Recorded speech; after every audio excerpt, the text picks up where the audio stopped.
Hi, I'm Physio Phebe and I'm going to explain hamstring muscle strains and how to treat them. The hamstrings are a group of muscles at the back of your thigh that cover your knee and your hip. Now, they become strained or torn when some or all of the muscle fibres fail to cope with the demands being placed on them, and the strain is then diagnosed as either a grade 1, 2 or 3, which will then correlate to different recovery times and a different rehab process. The hamstring muscles are most likely to be strained during an acceleration or deceleration action, such as sprinting or kicking, or during an extreme movement like doing the splits. Factors that increase the risk include an increasing age, a muscular imbalance, or in particular having a past history of a previous hamstring strain.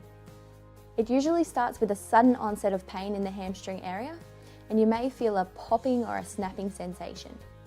It is then usually painful to walk, straighten the leg, it may feel tender to touch, and may bruise. A physio can usually confirm the diagnosis from the symptoms that you describe, as well as performing a few tests such as resisting bending the knee. An MRI can be helpful to confirm the diagnosis or to assess the degree of strain, but it isn't always necessary unless a total rupture is suspected. The first 48 hours after injury should involve general rest, ice, compression and elevation, as well as starting some early pain-free muscle contraction exercises under the guidance of a physio. A physio will start you on a rehabilitation program involving some strengthening and stretching exercises of not only the affected hamstring, but also of the supporting muscles, in particular the glutes. They'll also perform some soft tissue techniques such as massage or dry needling to help increase the tissue healing. They will then guide you through a return to play program specific to your chosen sport. And now the risk of re-injury of hamstrings is really high, in particular in the first 2 weeks on return to play. So this reinforces why working with a physiotherapist is really important.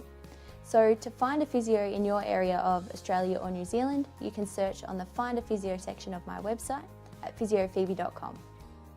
In regard to preventing hamstring injuries, I recommend that you work with a physio or a strength and conditioning coach on developing a program that targets not only your hamstrings, but also other key muscles including your glutes and your core.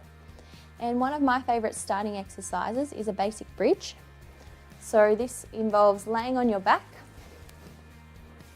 with your knees bent up, pushing through your heels to lift your hips, pause at the top and then slowly return down.